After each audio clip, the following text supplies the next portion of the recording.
Good evening, guys. This is your girl Annette from DALS Credit Solutions. Today is Tuesday, January the 5th, 2021. Can you believe it? We're in the first Tuesday already of the new year, the new era, the new structuring of the minds. This is Credit Tip Tuesday. I will be here as you guys come in. Make sure you um, put down in the comments where you're tuning in from. Is this your first time viewing Credit Tip Tuesday? Is it also,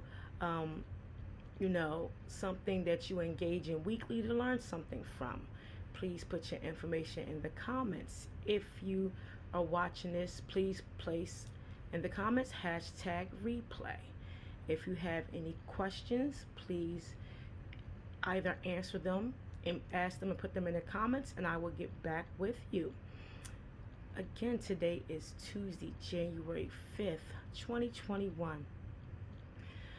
Today's topic on Credit Tip Tuesday is being patient while building, being patient while rebuilding.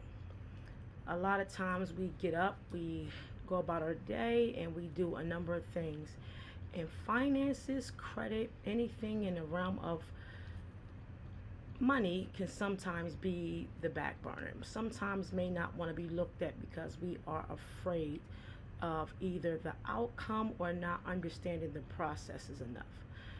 The key term of rebuilding your credit finances is one word: consistency. Be consistent daily when you're looking at your credit reports. Be consistent daily about your finances. Be consistent on understanding the processes.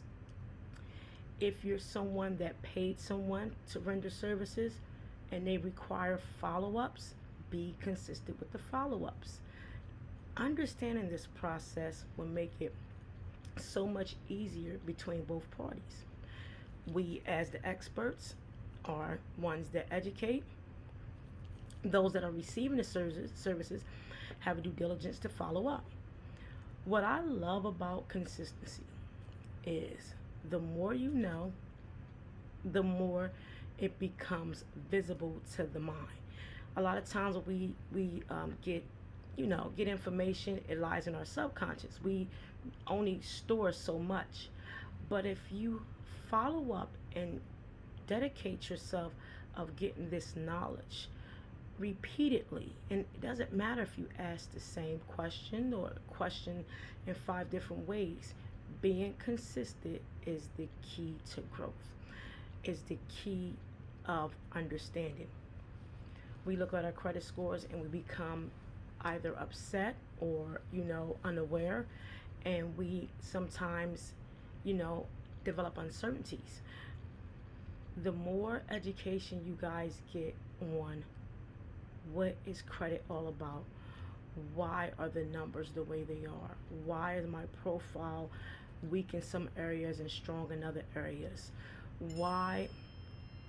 how would I go about utilizing my credit cards, should I understand debt to income, why is it so important, what are your resilience scores, what does it mean? We are here to build and educate, but also you guys have to be responsible. Say, I have to follow up, I have to ask questions, I have to go above and beyond to ensure that I retain this information, so moving forward you feel confident enough to ensure you have a strong understanding. Many times with credit restoration that I love, my favorite part is educating the person that either come to me or just have a question. It sharpens my mindset to know that I still have this goal that I must not only ensure that the person coming to me understand, but also ensure that they leave with an understanding. Sometimes as credit experts we are not clear. We can't expect for our clients to understand what we do, we have to gain a patience, and that's something I felt many times in business, and I'm okay to say that because when you don't give a clear explanation of what the processes are, you develop a uncertainty of can they now trust you, and that's something as experts that we do not want to develop. Never. So I believe in clients are always right, even though if I agree to disagree. If you failed to communicate or dropped the ball or did not follow suit as your business practices states, you fail. It doesn't matter if you agree. It doesn't matter if you went above and beyond. It's what the client perceive. I learned that. I love learning from the mistakes I've made because I believe in failing. When you fail, you learn from it, and then you develop practices to ensure that those failures don't occur again. These are some tips that you should do as experts to tell, you know, your clients, planners. I live and breathe mine. Sometimes I do. I have to have a planner. If I don't, I fail. I have a personal planner and a business planner. Make sure that when you have a planner that you follow it.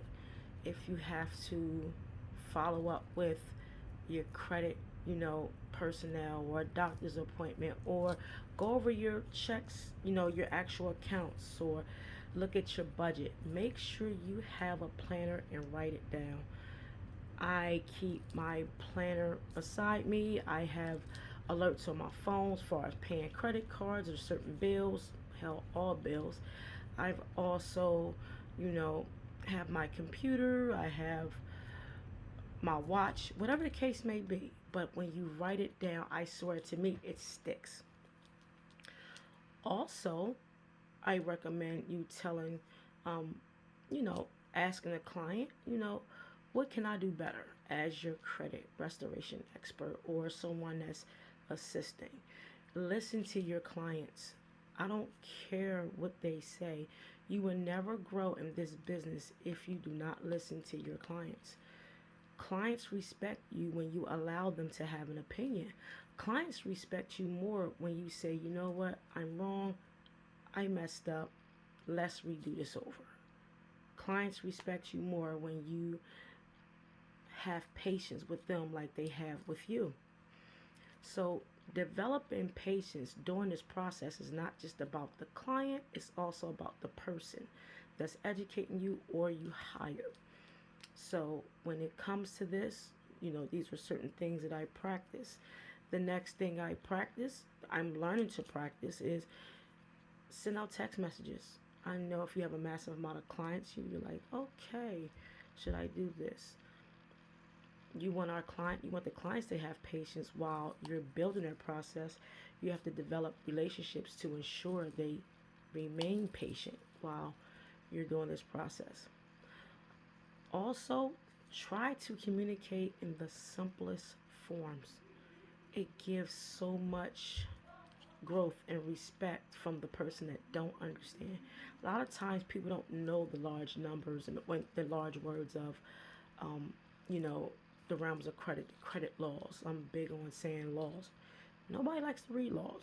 I do. I'm sorry, but I do. But it doesn't mean your client need to know the laws, because that's not what they're there for. They're there for more of an educational process for us financial. So you have to build that patience and to ensure that they understand and speak very clear to them. Now, I'm not saying talk down to your clients, because that's not the goal. The goal is to ensure that they understand and make sure that if they have a question, allow them to repeat it. Um, People that are getting their credit restored, learn to understand why you are in a compromised state. If your expert tells you, or the person that rendered your services tell you, hey, don't utilize your credit cards at a maximum rate because you're going to plunge your score.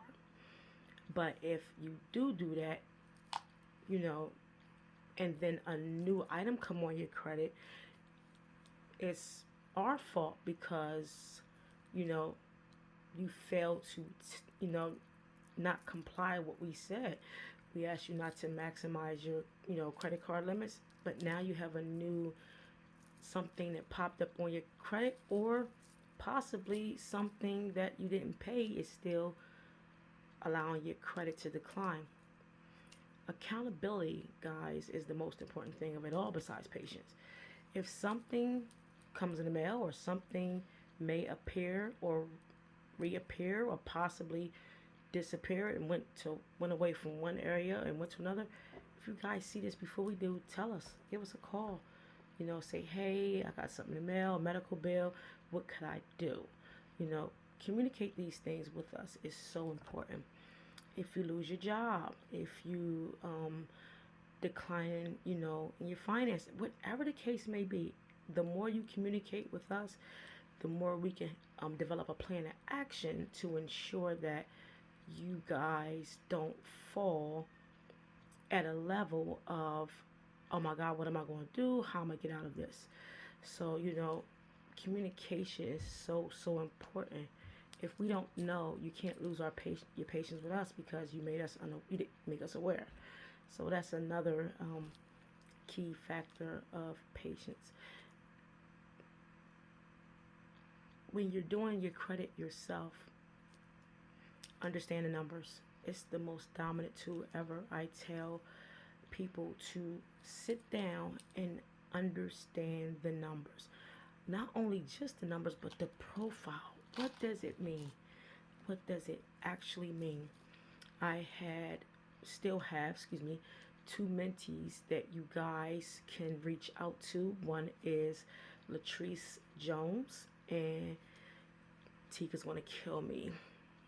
Tiki, she's gonna kill me. But Tika Rhodes, excellent individuals that are knowledgeable of the numbers.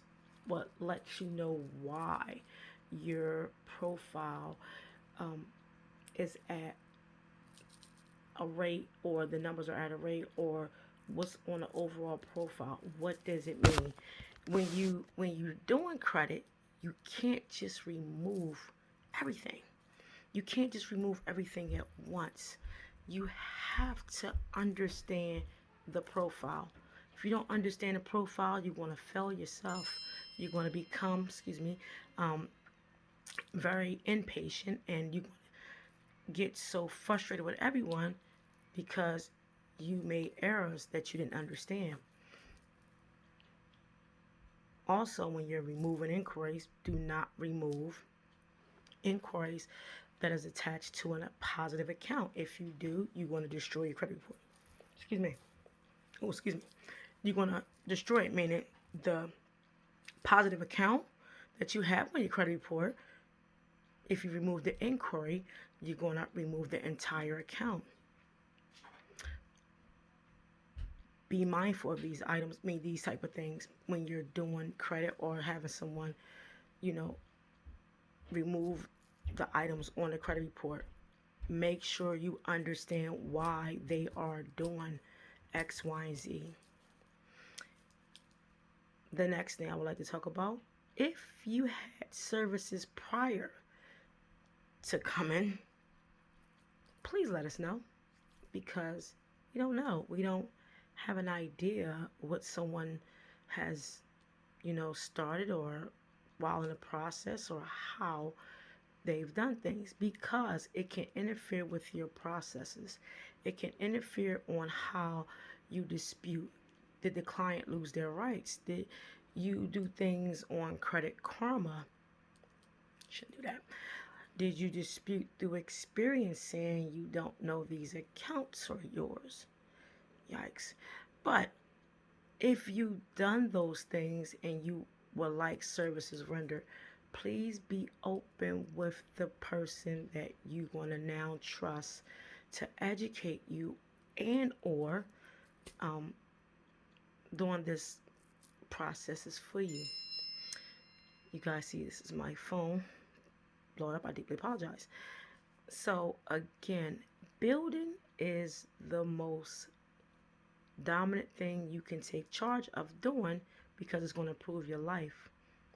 Being patient while building will allow you to see growth while this process is going.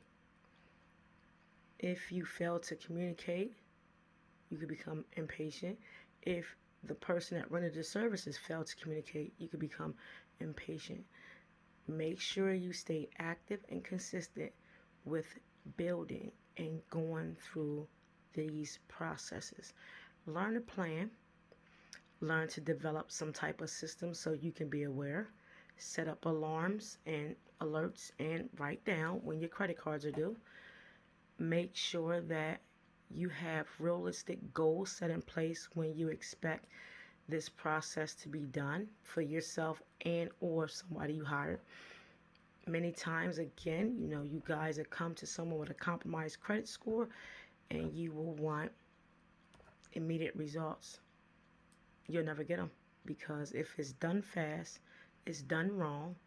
If you can find it on Google, that means it's too late. Somebody's already tried it 20 times and it failed.